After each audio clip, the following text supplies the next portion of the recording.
Tafsir Al-Quran merupakan kegiatan intelektual yang sangat penting dalam tradisi Islam, di mana umat Islam berusaha untuk memahami dan menggali makna serta hikmah dari wahyu Allah yang terkandung dalam Al-Quran.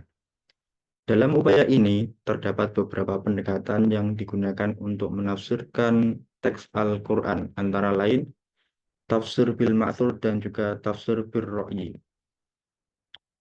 Dalam penulisan makalah ini, presentasi ini, terdapat beberapa rumusan masalah yang akan dibahas mengenai pengertian tafsir bil ma'thur, tafsir bil ra'yi, bagaimana contoh penafsiran ayat yang menggunakan metode bil ma'thur dengan metode bil ra'yi, apa saja kitab-kitab dari tafsir bil ma'thur, apa saja kitab tafsir bil ra'yi, terus apa saja kekurangan dan kelebihan dari masing-masing pendekatan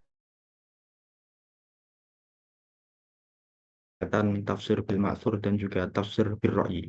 Terus bagaimana juga pendapat ulama mengenai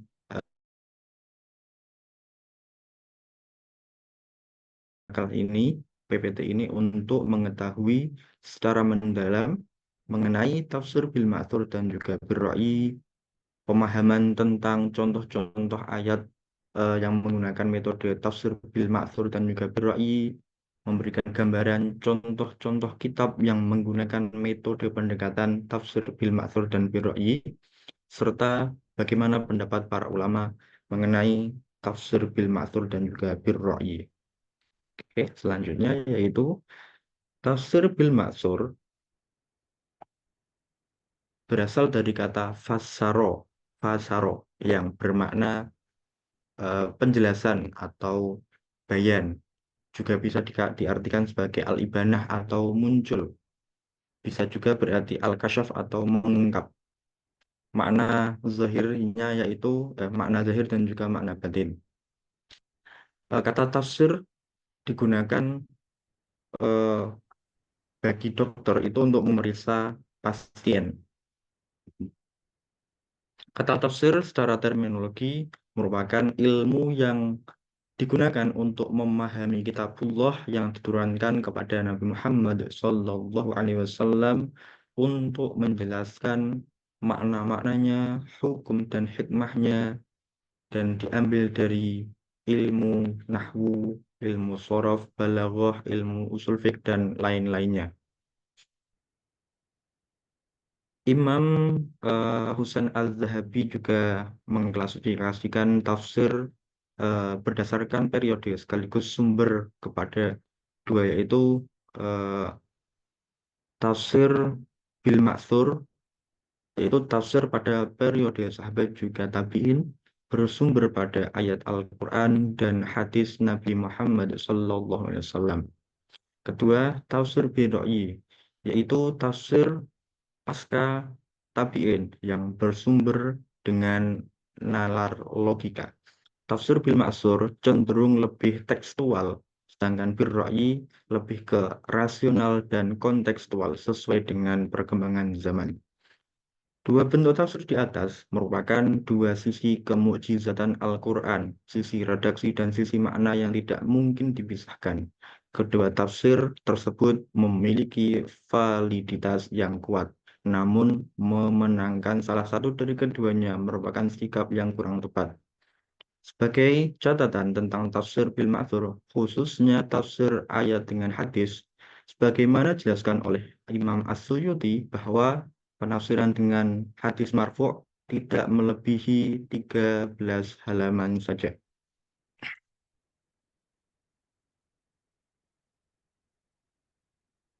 Oke, selanjutnya akan dijelaskan teman saya. Monggo. Baik, terima kasih Kakak atas waktunya. Kami akan menjelaskan yang pertama, bab pertama yaitu adalah bab yang namanya adalah tafsir bil matsur ya. Baik, sebentar, saya lihat dulu. Baik,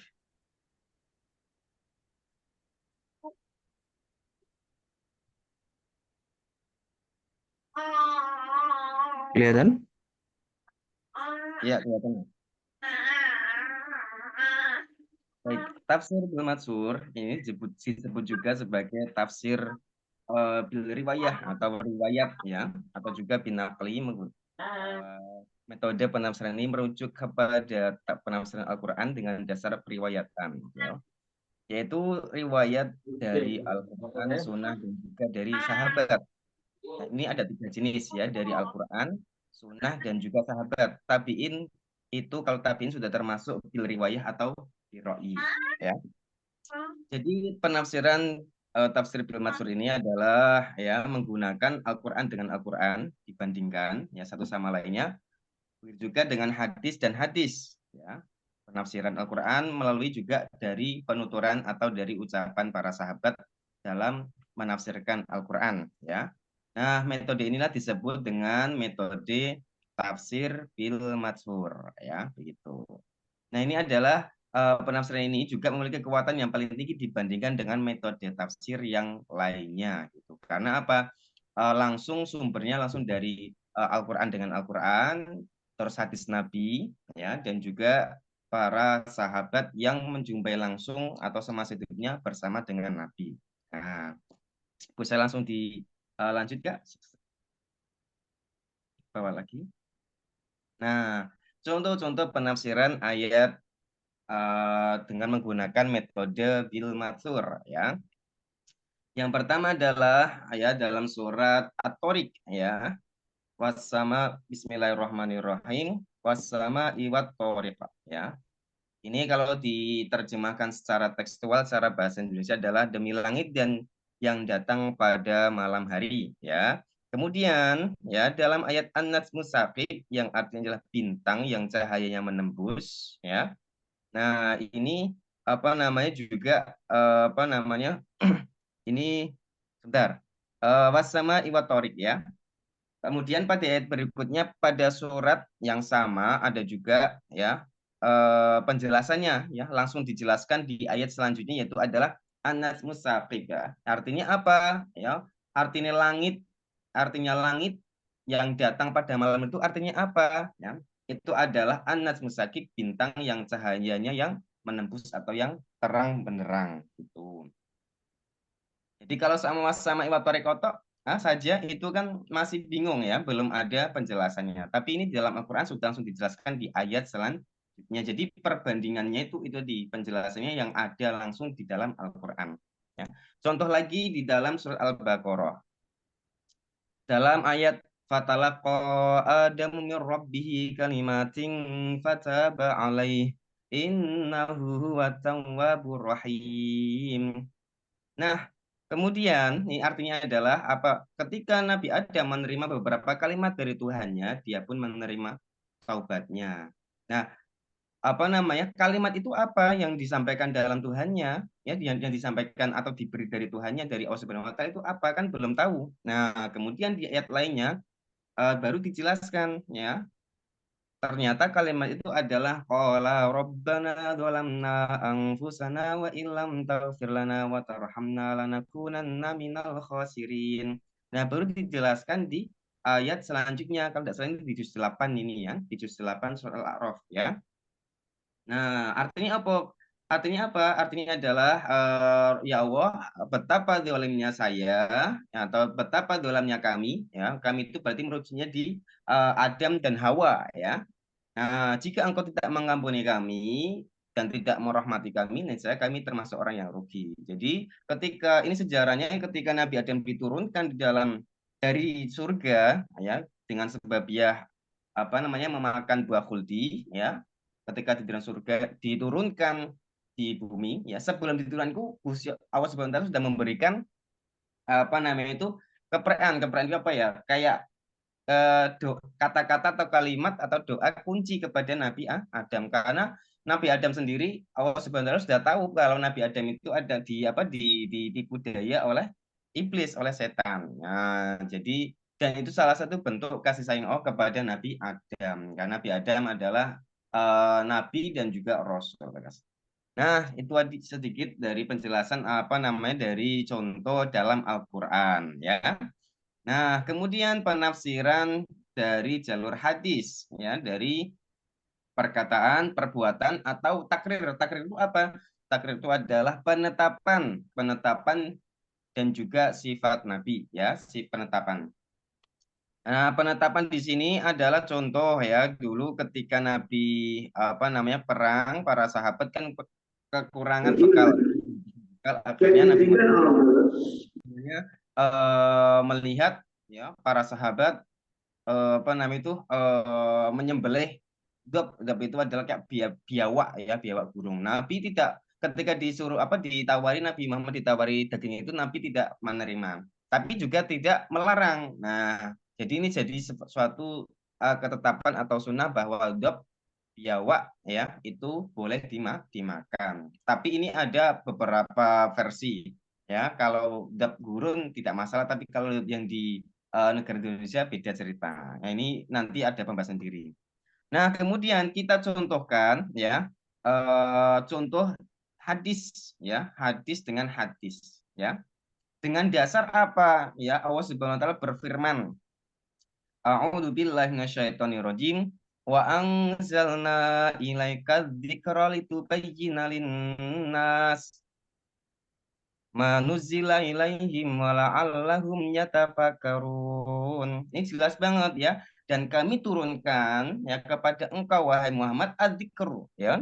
Dzikru itu adalah Al-Qur'an. Linasi kepada manusia ya.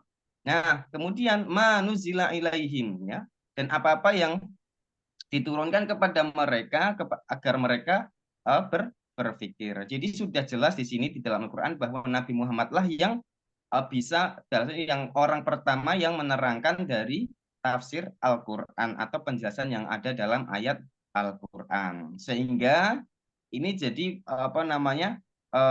sangat kuat ya, sangat kuat tingkatannya ketika dalam mengambil tafsir atau rujukan tafsir. Nah, kemudian kita kasih contoh ya langsung ya, ayat tentang potong tangan dan juga kasus pencurian. Dalam Al-Qur'an ayatnya apa? As-sariqu was-sariqatu faqta'u aydiyahuma jazaa'an bima kasaba nakalam minallah wallahu azizun hakim. Nah, di sini jelaskan ya, secara tekstual dulu nih ya. Secara tekstual artinya adalah apa? Laki-laki maupun perempuan yang mencuri ya, potonglah kedua tangannya ya sebagai balasan atas perbuatan mereka ya. Nah, lakukan dan sebagai siksaan dari Allah ya. Allah Maha Perkasa lagi Maha Bijaksana. Tapi di sini belum dijelaskan batasan-batasannya ya. Hanya sebatas mosok kita ada orang yang mencuri kayu bakar, contoh kayu bakar hanya sebatas 2 potong ya. Kemudian kalau kita menggunakan itu langsung, wah tetap saja dia sudah mencuri ya. 2 batang rokok atau 2 batang kayu lah gitu ya, yang kecil itu harus dipotong lah. Ayatnya apa? Asariku wasarikoti fakotau aidiyahuma. Lah ini sangat salah kaprah ya, dia tidak menggunakan pemahaman menggunakan metode tafsir. Nah, baru dijelaskan di dalam hadis Nabi Muhammad menjelaskan ayat ini itu adalah bukan maksudnya yang semua pencuri harus dipotong kedua tangan, itu tidak ya, ada batasannya. Batasannya apa ini ya, di dalam eh tafsirnya ya dari Imam Asyuti dalam tafsirnya Ad-Durru Al-Mansur fi Tafsil Ma'thur ya, mengutip hadis yang dikeluarkan ya oleh Al-Bukhari, Imam Bukhari dan Imam Muslim ya.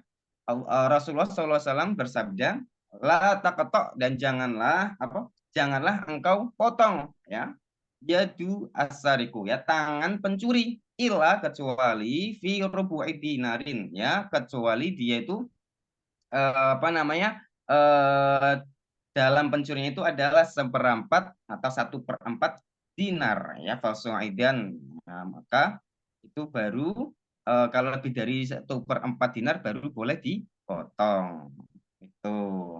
Nah, dinar itu kan emas ya, bukan dirham ya, beda. Dinar itu emas, kalau dirham itu perak.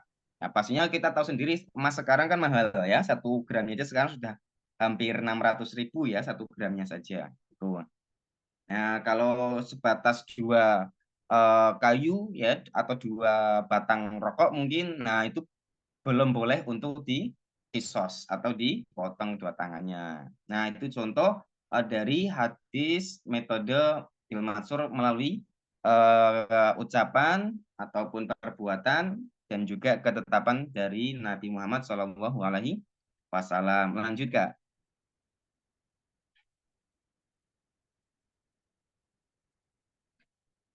Nah, kemudian yang terakhir ya untuk penafsiran dari para sahabat ya. Karena ingat tadi ya, Bil Mansur itu mengambil 3 aspek ya. Pertama dari Al-Qur'an disandingkan dengan Al-Qur'an, hadis disandingkan dengan hadis, kemudian ini penafsiran dari para sahabat ya, dari para sahabat. Nah, kenapa kok bisa diambil ya atau yang masuk kategori yang apa namanya? Kuat dalam metode penafsiran atau menafsirkan ayat karena itu tadi para sahabat hidup di zaman Nabi. Barusan sudah kami sampaikan bahwa Nabi itu adalah ya disampaikan wa anzalna itu tadi ya apa namanya Nabi itu diutus ya diberikan kitab langsung oleh Allah dan untuk menjelaskan kepada umatnya. Nah, karena para sahabat hidup di zaman Nabi sendiri, maka ini dia sudah masuk kategori yang mumpuni atau yang taslim lah jalurnya itu paling bagus sahih. Nah, gitu. Nah, ada pun contoh penafsiran Al-Qur'an dengan riwayat sahabat ya. Nah, sahabat-sahabat di sini tuh ada yang paling terkenal itu ada 10 ya. Yang jalur riwayat itu sahih ya, paling bagus ya, paling benar apa sahih itu berarti paling sempurna ya gitu. Siapa saja itu para sahabat yang meriwayatkan hadis-hadis dan juga penafsiran yang bisa diambil dengan sahih yaitu pertama adalah sahabat Abu Bakar, Umar bin Khattab, Utsman bin Affan, Ali bin Abi Thalib, Ibnu Mas'ud, Ibnu Abbas, Ubay bin Ka'ab, Zaid bin Sabit, Abu Musa al-Asy'ari dan Abdullah bin Zubair bin Awam. Nah, sekarang kita kasih contoh ya penafsiran dari para sahabat Nabi Muhammad SAW ya. Di dalam surat Al-Anbiya ya ayatnya 30 ya kita baca A'udzu billahi minasyaitonir rajim. Awalam yarol ladina kafaru annas samawati wal ardu kanata ratqan fafataqnahuma waj'alna minal ma'i kulla syai'in hayy afala yu'minun. Ya, apakah orang-orang kafir tidak melihat atau tidak mengetahui ya bahwa langit dan bumi keduanya dahulunya itu adalah menyatu atau satu ya. Kemudian kami pisahkan antara keduanya dan kami jadikan segala sesuatu yang itu berasal dari air. Maka mengapa mereka tidak beriman? Kalau secara tekstual begitu artinya. Tapi ada penafsiran dari sahabat. Nah, sahabat siapa di sini adalah salah satunya adalah menurut Ibnu Abbas ya. Lafaz kanat kanat as-samawatu rotskong. Kita lihat di ayat dalam Al-Qur'an. Kanata rotskong fafataqnahuma. Kanata dia menyimpan dia bisa dilihat ada alif tasniyah di situ ya. Menyembunyikan ada 2 ya. 2 itu akan kembali rujuknya ke asamawat dan aldi ya atau langit dan bumi. Nah, ini dulunya adalah manyatu. Lah artinya karena samawat di sini Ibnu Abbas menjelaskan artinya itu adalah langit tidak menurunkan hujan. Sedangkan lafaz kanat al-ardu ratqan diartikan dengan bumi tidak dapat tumbuh. Kalau tadi langit tidak dapat menurunkan hujan atau tidak menurunkan hujan ya. Kemudian yang selanjutnya adalah bumi tidak dapat tumbuh. Nah, setelah langit dan bumi dipisahkan, maka langit dapat menurunkan hujan dan bumi dapat menumbuhkan tanaman atau apa namanya itu tumbuh-tumbuhan gitu ya.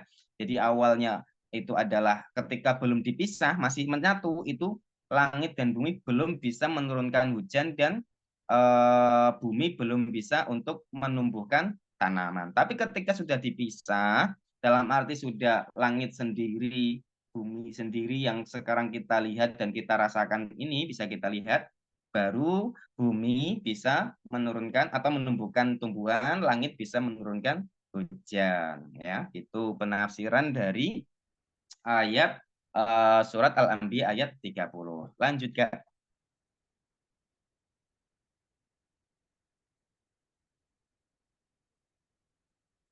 Nah, ini adalah contoh atau apa ya, kitab-kitab tafsir dengan metode apa, dengan jenis, bukan metode, maaf ya. Salah-salah kata, bukan metode tapi jenis ya. Jenis penafsiran Al-Matsur ya. Karena kalau metode kan menggunakan metode At-Tahlili, tafsir Ijmali itu ya tadi ya. Jenis bukan metode, maaf, bisa dikoreksi tadi ya. Jenis bukan apa namanya? Bukan metode ya. Nah, jenis-jenis dalam penafsiran bil matsur di sini adalah kitab yang paling terkenal ya, yang paling dianggap paling sahih adalah kitab tafsir At-Tabari. Ya, kalau di sini nama kitabnya Jami Al-Bayan fi Tafsir Al-Qur'an. Pengarang kitabnya siapa? Imam Abu Ja'far Muhammad bin At-Tabari. Ya, lahir dari tahun 225 Hijriah sampai 310 Hijriah ya. Ini tafsir yang paling utama ya, yang paling masyhur di kalangan para mufasir ya, gitu. Kemudian apa namanya?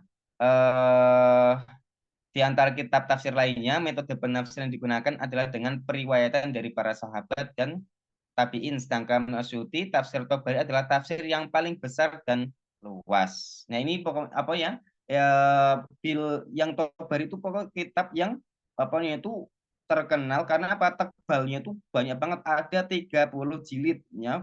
Banyak banget itu ya. Satu jilidnya udah tebalnya minta ampun ya. Nah, ini dianggap sama para mufasir ya bahwa kitab tafsir ini adalah yang paling apa ya, ya bukan yang paling, misalnya yang bisa jadi rujukan yang sahih lah itu. Untuk tafsirnya juga bagus sebagai perbandingan saja gitu. Bisa lanjut Kak? Ya. Nah, tadi ya contoh jenis penafsiran menggunakan apa namanya, tafsir bil matsur. Kemudian ada tafsir yang kita kenal adalah tafsir As-Samarqandi ya. Kitabnya namanya apa? Kitab Tafsir Al-Bahrul Ulum ya. Pengarang kitabnya siapa? Al-Imam Abu Lais An-Nasr ya, bin Muhammad bin Ahmad bin Ibrahim As-Samarqandi. Lahir dari tahun 373 Hijriah ya. Maaf.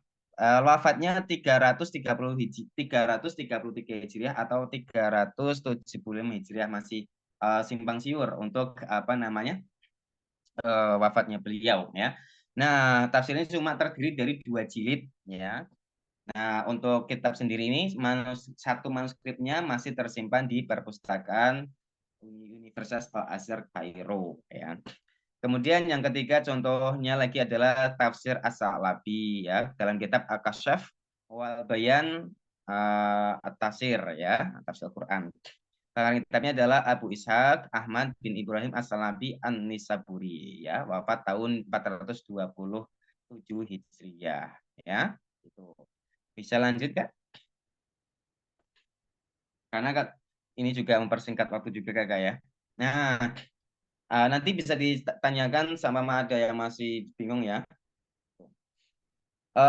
Selanjutnya contohnya lagi adalah di dalam kitab tadi ya, yang nomor 4 dulu Kak.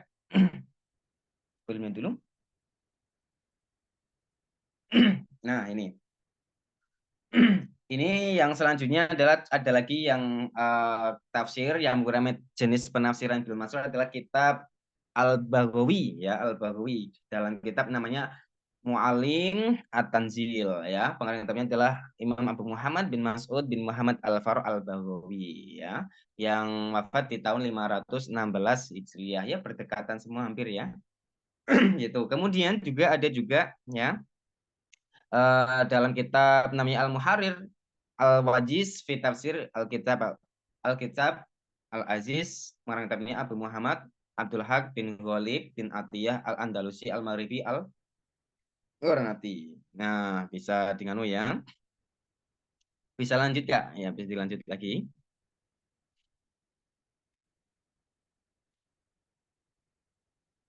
Kemudian ya kitab Ibnu Katsir ya, pasti kita sudah kenal ya Ibnu Tafsir. Ibnu Katsir itu menggunakan metode menggunakan jenis penafsiran bil matsur ya. Tadi Maksud dengan Al-Quran, terus hadis, dan juga penafsiran dari para sahabat. Gitu. Kemudian ada juga ya yang menggunakan apa namanya? Ya, menggunakan tafsir apa namanya itu? Ibnu Aitiyah ya, Ibnu Aktiyah ya gitu. Selanjutnya Imam Suyuti itu juga sama ya, menggunakan apa itu jenis penafsiran bil matsur. Kemudian kelebihan dan kelemahan tafsir bil matsur ya. Tafsir bil matsur terutama dalam bentuk tafsir dengan Al-Qur'an dan tafsir Al-Qur'an dengan hadis ya gitu. Ya tadi sudah saya sampaikan ya. Kelebihannya itu adalah yang awal tadi saya sampaikan, bahwa Nabi Muhammad itu adalah eh, orang manusia pertama yang apa ya, yang diutus, bukan pertama, misalnya dalam Al-Quran yang diturunkan langsung yang pertama kali kepada Nabi Muhammad, dan yang disuruh untuk menjelaskan adalah Nabi Muhammad langsung gitu. Baik, lanjut ya. Nah, kelemahannya ini ya, masih banyak bingung mungkin. Kelemahannya di mana, Kak? Ya, kelemahannya di sini adalah bercampur aduknya riwayat yang sahih dengan riwayat yang tidak sahih, terutama informasi yang disandarkan kepada sahabat dan tabi'in ya, tanpa memiliki sanad yang valid ya. Kemudian banyak kisah-kisah Israiliyat yang penuh dengan khurafat dan sering kali menodai akidah Islamiyah. Ya, ini banyak juga ya contoh apa namanya, kisah Nabi Ayub yang sakit ya, yang sakit sampai apa namanya itu, sakitnya itu sampai dijauhi oleh masyarakat. Ya, mana ada kalau dalam akidahnya Ahlussunnah Jamaah kan tidak. Ya, ini tapi ada penjelasan sendiri ya. Ini jangan dipercaya itu adalah cerita Israiliyat. Nah, betul Nabi Ayub itu sakit, tapi sakitnya tidak sampai dalam arti dijauhi oleh masyarakat. Namanya Rasul, Mas, mau menyampaikan risalah kepada manusia kok malah dijauhi Nabi, itu mustahil ya. Itu malah mencederai kemuliaan para nabi di dalam. Nanti ada bahas sendiri dikit di pelajaran itu pastinya tauhid ya. Kemudian seringkali terdapat klaim dari pendapat mufasir tertentu, dan juga selanjutnya adalah orang-orang kafir sendiri seringkali menyisipkan kepercayaan mereka kepada sahabat dan tabiin, sebagian juga menyisipkan melalui Rasulullah Shallallahu Alaihi Wasallam. Ya, bisa dipahami sendiri itu kakak ya. Bon, bisa lanjut kakak? Nah ya, tafsir bil ra'yi kita lanjutkan ke apa, ke teman kita yang akan menjelaskan untuk tafsir bil ra'yi. Terima kasih kakak. Terima kasih atas kesempatannya. Di sini saya akan melanjutkan pembahasan tafsir dengan jenis yang kedua, yaitu tafsir bi ar-ra'yi. Sesuai dengan namanya, ar-ra'yi adalah penafsiran yang dilakukan dengan menggunakan ad-dirayah atau ad-bil ma'qul, ya, dengan periwayatan gitu. Yaitu dengan menggunakan kekuatan rasional atau ijtihad. Dengan demikian, sandaran mereka adalah kemampuan bahasa, aspek peradaban Arab, pemahaman gaya bahasa yang dipakai untuk berkomunikasi, dan penggunaan sains dan ilmu pengetahuan lain yang menopang dalam penafsiran suatu ayat. Nah, maka dari itu kan kita juga pernah mendengar ya, bahwasanya seorang mufasir itu sendiri juga memiliki syarat-syarat tertentu dalam menafsirkan. Nah, kalau tafsir bil ma'thur sudah tidak diragukan lagi ya, karena tafsir bil ma'thur itu menggunakan tafsir Al-Quran ditafsirkan dengan Al-Quran, Al-Quran ditafsirkan dengan hadis, ataupun Al-Quran ditafsirkan dengan ucapan dari para sahabat. Tetapi untuk orang-orang yang uh, hidup di masa setelah tabi'in, setelah sahabat, mereka bagaimana kalau menafsirkan Al-Quran? Tentu saja tafsirnya merupakan termasuk tafsir bi ar-ra'yi, dan tafsir ini para mufasir yang seperti ini harus berkompeten dalam beberapa bidang keilmuan gitu ya, diantaranya ilmu-ilmu bahasa, ilmu alat seperti balaghah, mantik, itu mereka harus menguasai terlebih dahulu. Jadi ada setidaknya ada 15 syarat bagi seorang mufasir yang ingin menafsirkan Al-Quran, seperti itu. Lanjut. Yang dimaksud dengan tafsir bi ar-ra'yi adalah penafsiran dengan menggunakan istihad yang berdasarkan atas prinsip-prinsip logika yang benar, karena kan ada juga logika yang nggak benar. Sistem berpikir yang syarat yang ketat, gitu kan. Jadi bukan berdasarkan hawa nafsu dan pendapat akal semata. Al-Qurtubi mengatakan Barang siapa yang memahami Al-Quran atas dugaan dan apa yang terlintas di dalam hatinya tanpa berpegang pada prinsip-prinsip yang disetujui, maka ia salah dan tercela. Mereka termasuk kelompok yang diwanti-wanti oleh Rasulullah SAW. Man kadzdzaba alayya muta'ammidan falyatabawwa maq'adahu minan nar wa man qala fil qur'ani bi ru'yatin aw kama qala bi ra'yihi falyatabawwa maq'adahu minan nar. Yang artinya, barang siapa yang berdusta atas namaku, maka tempatnya adalah neraka.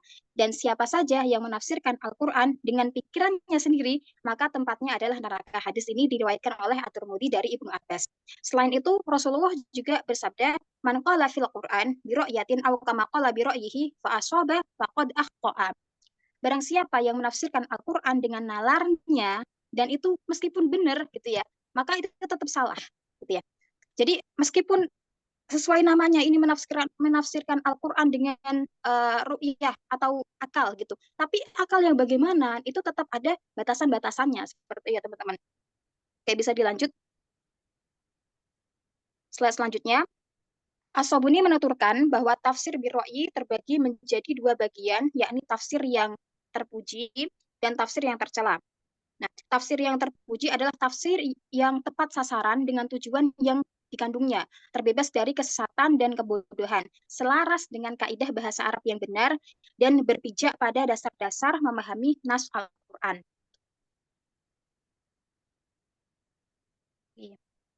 Siapa saja yang menafsirkan Al-Quran dengan menggunakan ijtihad, berpedoman pada syarat-syarat yang sah, maka hasil penafsiran dianggap boleh atau jais. Adapun tafsir tercela adalah menafsirkan ayat Al-Quran dengan tanpa didasari pengetahuan yang memadai, menafsirkan hanya dengan menuruti nafsunya, menuruti ambisinya gitu. Kurang lebih seperti itu ya, antara tafsir yang terpuji dan tafsir yang tercela. Bisa lanjut. Nah, sini ada beberapa ciri-ciri penafsir ar-ra'yi yang tercela adalah sebagai berikut. Yang pertama, mufasirnya tidak mempunyai keilmuan yang memadai, nggak kompeten, bodoh. Gitu. Yang kedua, tidak didasari pada kaidah-kaidah keilmuan. Yang ketiga, menafsirkan Al-Quran dengan hanya mengandalkan kecenderungan hawa nafsu. Dan yang keempat, mengabaikan aturan-aturan bahasa Arab atau syariah yang menyebabkan penafsirannya menjadi rusak, fasid, sesat, dan menyesatkan. Oke. Langsung saja ke contoh penafsiran ayat metode ar-ra'yi.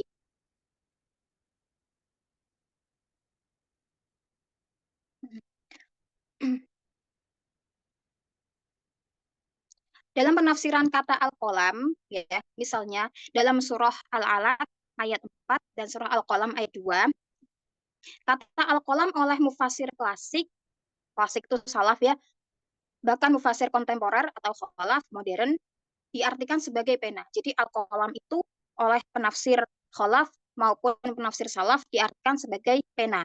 Nah, penafsiran yang demikian tentu sah-sah saja, mengingat alat tulis yang sangat dikenal manusia adalah pena gitu. Akan tetapi untuk penafsiran kata kolamun atau al-kolam dengan alat tulis yang lain seperti pensil, pulpen, alat ketik gitu ya. Apakah itu nggak boleh? Tentu saja boleh. Karena kalau kita membatasi penafsiran al-kolam itu hanya sebatas al-qalam itu pena, tentu kita sama saja dengan membatasi peradaban Al-Quran, seperti itu. Membatasi peradaban keilmuan, seperti itu. Oleh sebab itu, tepatnya jika menafsirkan kata al-qalam dengan alat tulis yang menggambarkan kemajuan dan keluasan wawasan Al-Quran. Tentang apa? Tentang ilmu pengetahuan dan teknologi. Karena kan bagaimanapun juga Al-Quran itu sumbernya ilmu kan. Jadi kita selagi kita menafsirkannya, itu tidak keluar dari batas-batas tertentu gitu. Itu masih sah-sah saja. Jadi kalau al-qalam itu dimaknai sebagai mesin ketik itu masih sah-sah saja gitu. Karena itu menunjukkan bahwa peradaban zaman gitu. Jadi bahwa bahasa Al-Qur'an ini tidak membatasi peradaban keilmuan seperti itu. Nah, berikutnya ada kitab-kitab tafsir dengan jenis penafsiran di ar-ra'yi. Gitu. Yang pertama ada kitab Mafatihul Ghaib karya Muhammad bin Umar bin Husain Al-Razi yang hidup pada masa 543 sampai 606 Hijriah atau 1149 sampai 1209 Masehi. Nanti teman-teman bisa baca sendiri ya. Kemudian yang kedua ada kitab tafsir Anwar At-Tanzil wa Asrar At-Ta'wil karya Abdullah bin Umar Al-Baydawi, wafat 685 Hijriah atau 1282 Masehi. Nanti untuk spesifikasinya teman-teman bisa baca sendiri ya. Selanjutnya ada Lubabut Ta'wil fi Ma'ani Tanzil karya Imam Abdullah bin Muhammad Al-Khazin, wafat 741 Hijriah. Yang keempat ada Madarikut Tanzil wa Haqiqut Ta'wil karya Abdullah bin Ahmad An-Nasafi, wafat 701 Hijriah. Yang kelima ada Gharaibul Quran wa Gharaibul Furqan karya Nizamuddin Hasan Muhammad An-Naisaburi, wafat 728 Hijriah. Yang keenam ada Irsyadul Aql As-Salim karya Al-Qadhi Muhammad bin Mustafa At-Tohawi atau yang terkenal dengan Abu Su'ud bin Muhammad Al-Amidi, yang hidup pada masa 896 sampai 982 Hijriah. Yang ketujuh ada Al-Bahrul Muhit karya Muhammad bin Yusuf bin Hayyan Al-Andalusi, wafat pada tahun 745 Hijriah. Dengan begini kan kita tahu ya, maksudnya kan kita belajar tafsir, kita jadi tahu referensi-referensi tafsir. Sekiranya kita mau mengambil penafsiran itu, kira-kira mau pakai Ar-Ra'yi atau Al-Ma'thur, terus kita mau pakai kitab yang mana gitu referensinya. Dengan begini kita jadi tahu kan.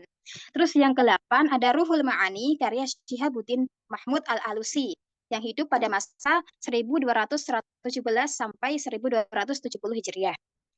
Kemudian yang nomor 9 ada As-Sirajul Munir karya Syamsuddin Muhammad bin Muhammad Asy-Syarbaini Al-Khatib, yang wafat pada tahun 977 Hijriah. Dan yang terakhir ada Tafsir Al-Jalalain yang sangat terkenal sekali ya di setiap pesantren pasti dikaji, karya Imam Jalaluddin Muhammad bin Ahmad Al-Mahalli, yang hidup pada masa 791 sampai dengan 864 Hijriah, dan Abu Al-Fadl Abdurrahman bin Abu Bakar bin Muhammad Jalaluddin As-Suyuti, yang hidup pada masa 849 sampai 911 Hijriah. Nah, kemudian kelebihan dan kelemahan daripada tafsir bi Ar-Ra'yi.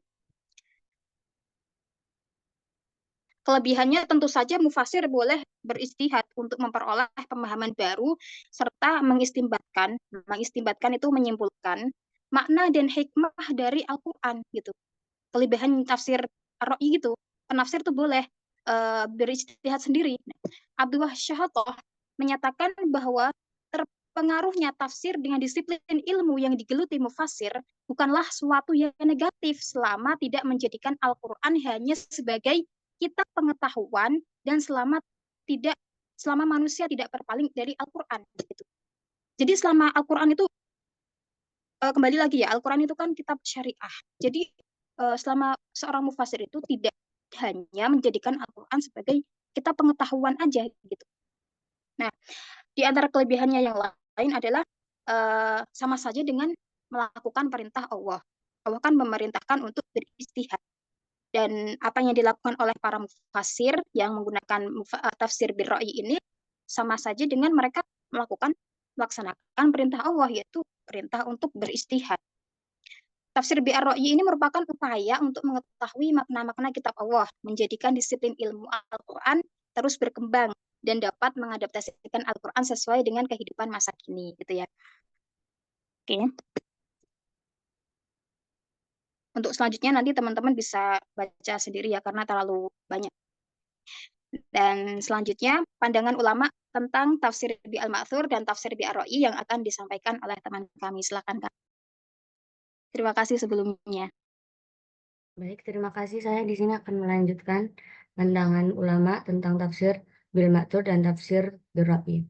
Mengenai penafsiran bil Ma'thur berikut pendapat beberapa ulama. Yang pertama, Muhammad Ali As-Sobuni menyukai penerapan tafsir bil Ma'thur, khususnya dalam penafsiran Al-Quran dengan Al-Quran, Al-Quran dengan As-Sunnah, dan penafsiran para sahabat. Namun, ia masih ragu tentang interpretasi tabi'in. Ia menegaskan bahwa dua pendekatan tafsir, khususnya tafsir Al-Quran berdasarkan As-Sunnah, merupakan jenis bacaan yang luas, mulia, dan pasti diterima. Al-Quran dengan Al-Quran adalah jenis tafsir pertama karena hanya Allah Subhanahu wa Ta'ala yang benar-benar memahami maknanya.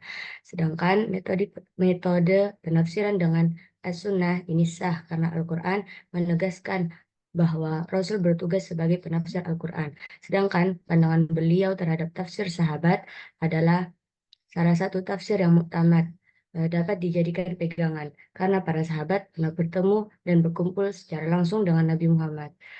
Sementara itu terhadap tafsir tabi'in beliau memilih untuk berhati-hati. Yang kedua, Quraisy Shihab mengklaim bahwa hanya pada zaman klasik penafsiran ini tepat karena mereka mengandalkan kemampuan bahasa untuk menunjukkan keajaiban Al-Quran. Namun, kurang tepat jika digunakan saat ini karena terutama bagi kita yang di Indonesia bahkan orang Arab pun sudah mulai kehilangan rasa bahasanya. Metode riwayat ini begitu unik jika ditinjau dari sudut informasi sejarahnya yang luas, serta objektivitas mereka dalam menguraikan riwayat itu. Sampai-sampai ada yang menyampaikan riwayat-riwayat tanpa melakukan penyeleksian yang ketat. Kadang sebagian ditemui tanpa sanad, yang, yang ditemui sanadnya pun masih membutuhkan penelitian yang cukup panjang untuk menunjukkan kelemahan dan kesohihannya. Yang ketiga, Syekh Abdul Azim Az-Zarqani yang menyebutkan bahwa tafsir bil ma'thur adalah tafsir yang datang dari Al-Quran, sunnah atau perkataan sahabat yang menjelaskan maksud Allah Subhanahu wa Ta'ala di dalam kitabnya.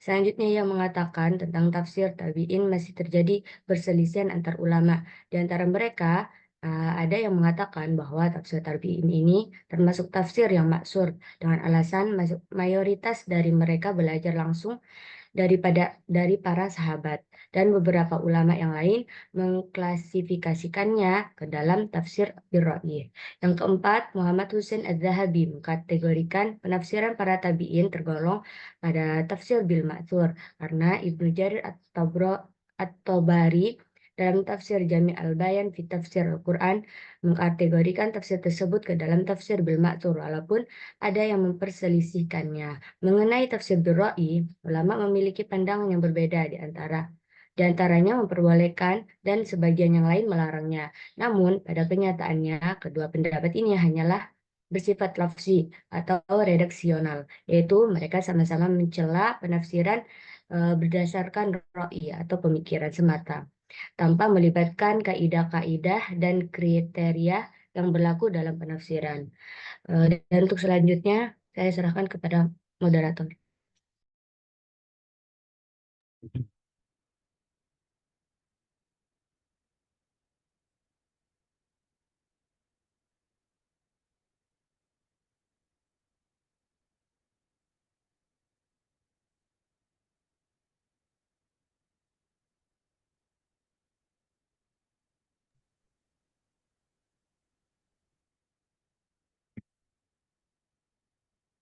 Baik, terima kasih.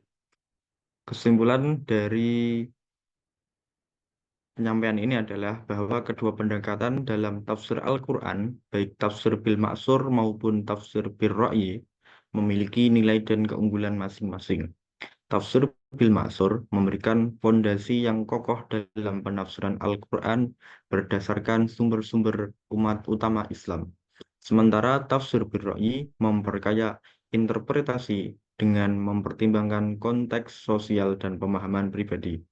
Kedua pendekatan ini penting untuk dipelajari dan dipahami secara seimbang agar mendapatkan pemahaman yang mendalam tentang pesan-pesan yang terkandung dalam Al-Quran serta relevansinya dalam konteks zaman kita saat ini.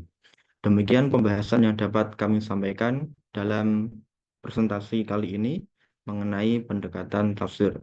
Dengan adanya pembahasan ini, semoga kita bisa mendapatkan pandangan yang sesuai ketika akan mengambil suatu tafsir untuk dijadikan pedoman dan penafsiran suatu ayat dalam Al-Quran. Terima kasih.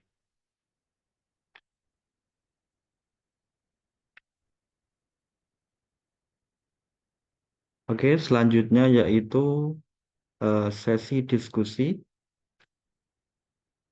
Monggo bagi teman-teman yang mau memberikan tanggapan, sanggahan, kritik, atau apapun.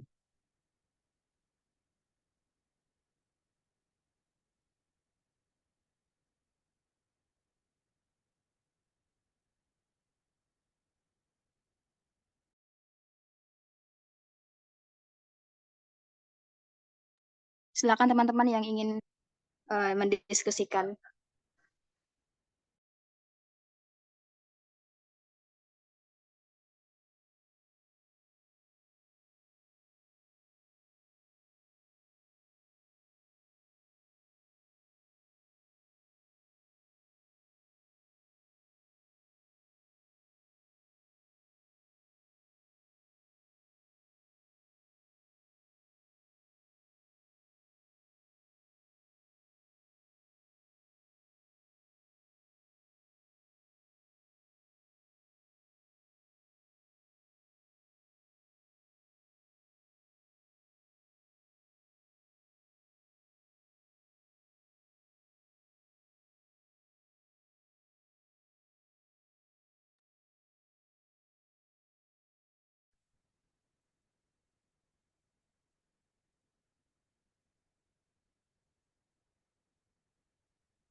Silakan teman-teman.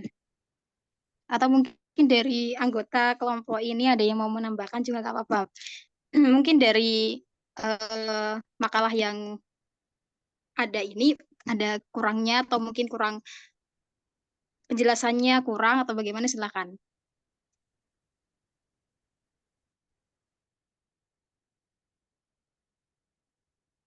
Ya Kak, betul banget Kak, silahkan ya yang mau ditanyakan. Atau sama ada pertanyaan nanti kita yang bertanya itu ya. Maksudnya eh, sudah paham atau belum yang kami sampaikan tadi?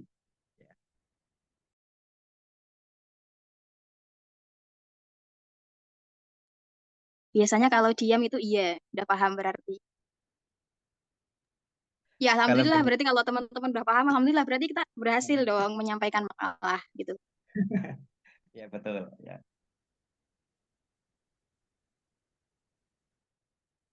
Kita tunggu beberapa saat dulu. Kalau belum ada yang bertanya nanti kita kasih pertanyaan saja Kak ya, itu ya. Bagaimana? Kalau belum ada yang bertanya nanti kita kasih pertanyaan aja kepada teman-teman. Oh iya, kita yang tanya ya ke teman-teman. Iya, kalau tidak ada yang tanya gitu. Biar jalan maksudnya diskusinya gitu.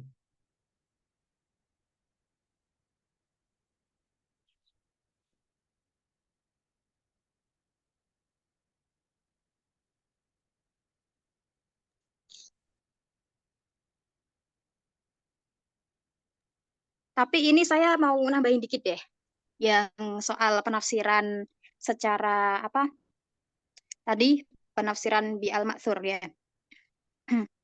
Yang tentang ayat as-sariqu was-sariqatu itu faqta'u aydiyahuma.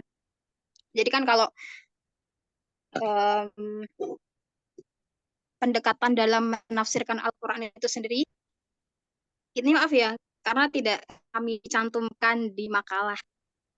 Pendekatan penafsiran Al-Qur'an itu kan ada yang eksoterik atau denotatif, ada juga yang esoterik atau konotatif gitu ya.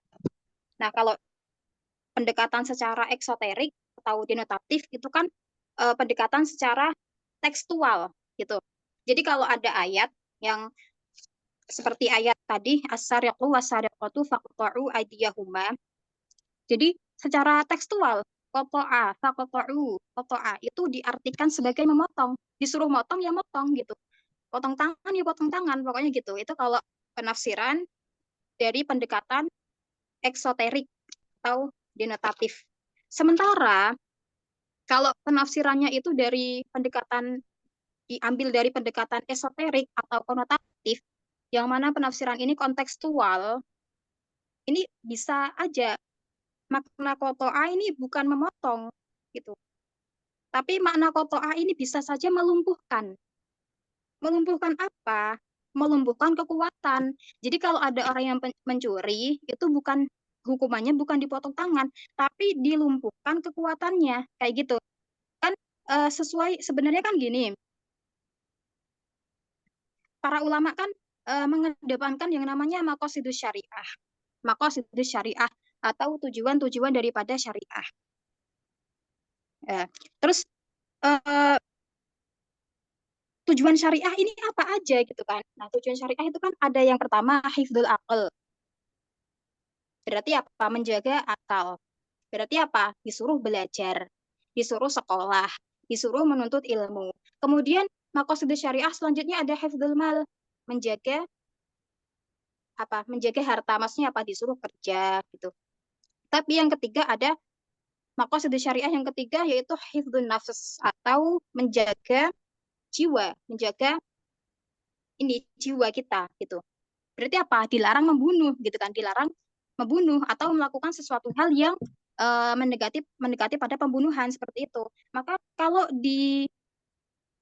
kita pandang dari pendekatan esoterik atau kontekstual, jadi makna dari kotoa ini bukan memotong, tapi melumpuhkan. Jadi orang yang mencuri itu dilumpuhkan kekuatannya biar dia nggak bisa mencuri lagi gitu. Makanya tidak heran di Indonesia ini nggak ada hukuman apa potong tangan itu tidak ada karena kan sesuai dengan maqasidus syariah itu sendiri yaitu hifdzun nafas. Jadi mungkin diberi efek jera kayak gitu ya. Dan adapun makna denotatif dan makna konotatif yang lebih dekat kepada maqasidus syariah itu sendiri yang mana? Tentu saja yang lebih dekat kepada maqasidus syariah adalah makna yang konotatif, yaitu pendekatan esoterik gitu ya.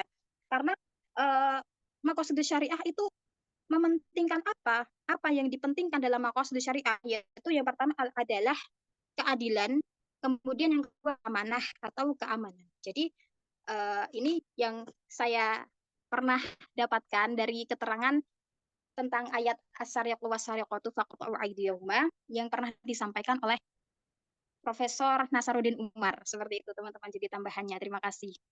Silakan untuk mendiskusikan yang lain.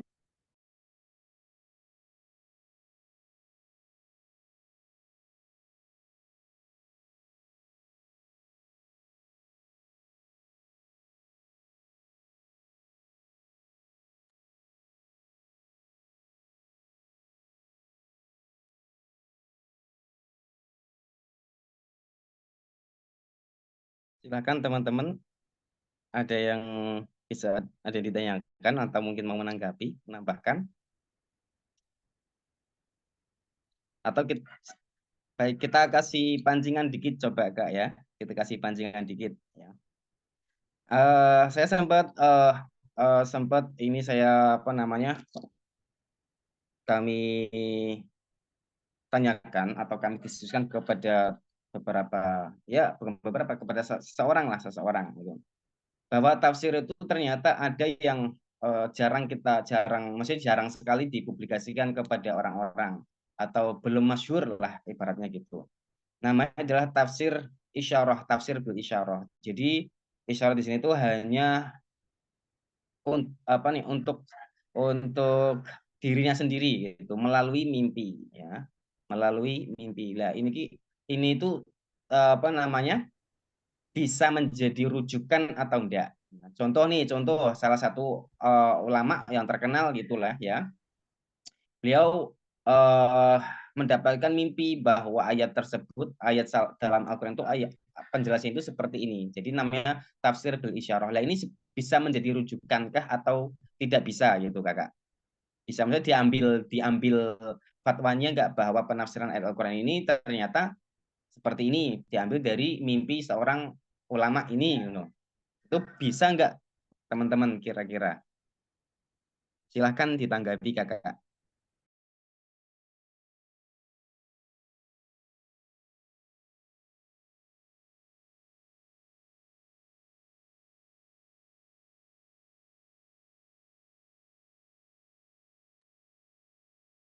Sedikit mau menambahi juga ini, saya juga baru mendapatkan sumber juga bahwa tafsir juga bisa diklasifikasikan tergantung dari bagaimana dia bisa dijangkau. Salah satunya adalah berdasarkan jangkauan manusia untuk mengetahuinya. Ini ada yang memang bisa difahami oleh orang Arab, orang yang berbahasa Arab, atau memang semua orang bisa mengetahuinya.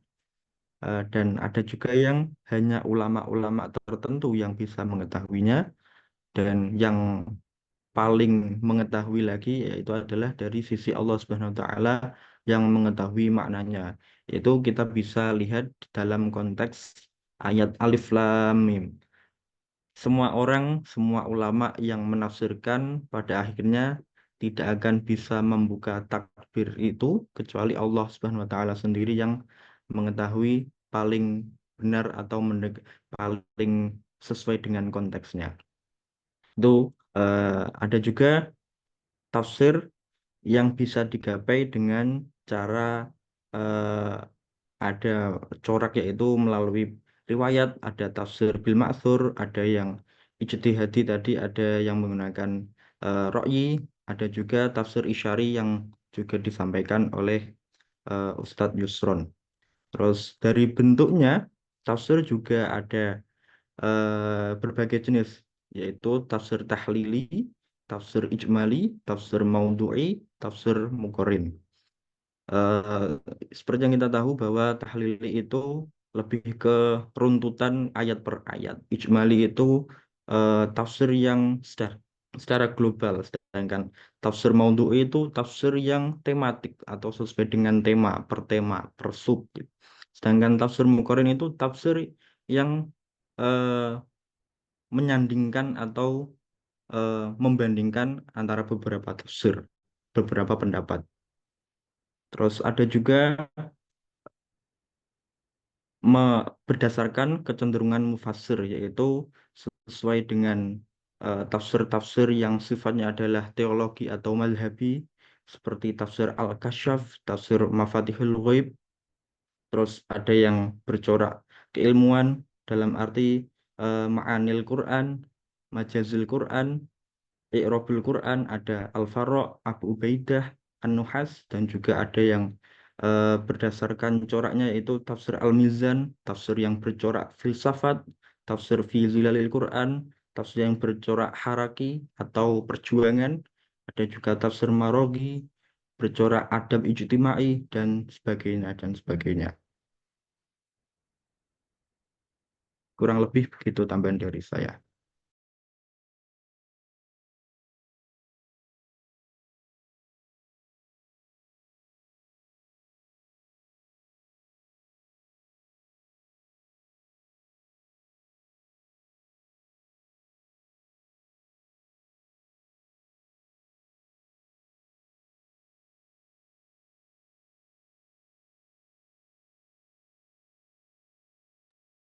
Silakan teman-teman dikeluarkan ilmunya semua, pengetahuannya dikeluarkan semua. Saya yakin pasti di sini orang-orang yang udah banyak sekali pengetahuannya.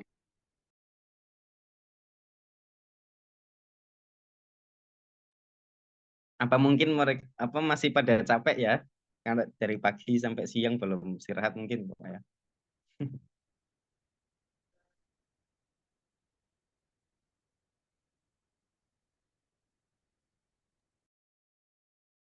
Ya sudah, ini waktu dan tempat dikembalikan kepada moderator. Bagaimana moderator mau mengaturnya?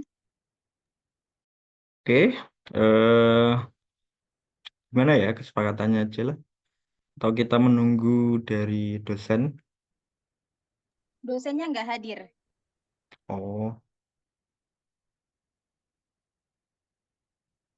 nunggu respon dari teman-teman dulu lah. Mungkin 5 menit ke depan. Kalau 5 menit ke depan responnya teman-teman eh, sudah, kita cukupkan saja, nggak apa-apa.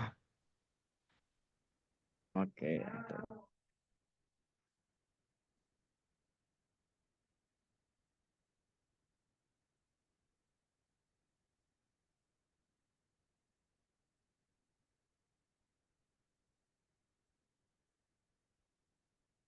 Kita masih ada waktu setengah jam, Kak, ya. Kita kan karena sampai setengah 4 nih maksimal. Jadi silahkan teman-teman yang ada mungkin ada yang mau ditanyakan, silahkan aja. Jangan malu-malu ya.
Atau mungkin diskusinya bisa dilanjutkan di grup ya kan biasanya kalau untuk ilmu tafsir kalau dosennya nggak hadir itu kan pertanyaannya bisa diletakkan di grup.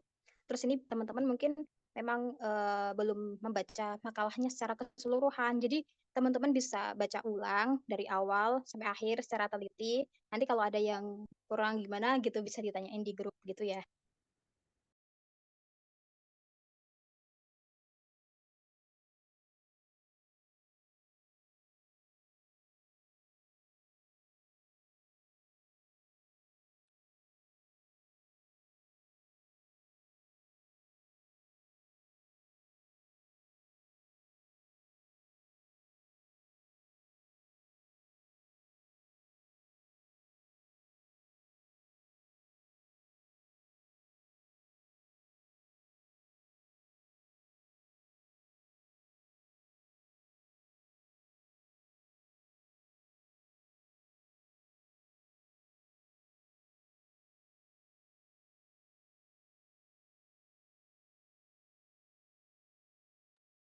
Silakan boleh ditutup moderator. Oke, terima kasih kepada teman-teman yang sudah mempresentasikan materi tentang jenis-jenis tafsir. Saya kira cukup dari kelompok kami. Jika banyak salah-salah katanya, kami mohon maaf, undur diri. Wabillahi taufik wal hidayah. Wassalamualaikum warahmatullahi wabarakatuh. Waalaikumsalam Waalaikumsalam wabarakatuh. warahmatullahi taala. Terima kasih banyak.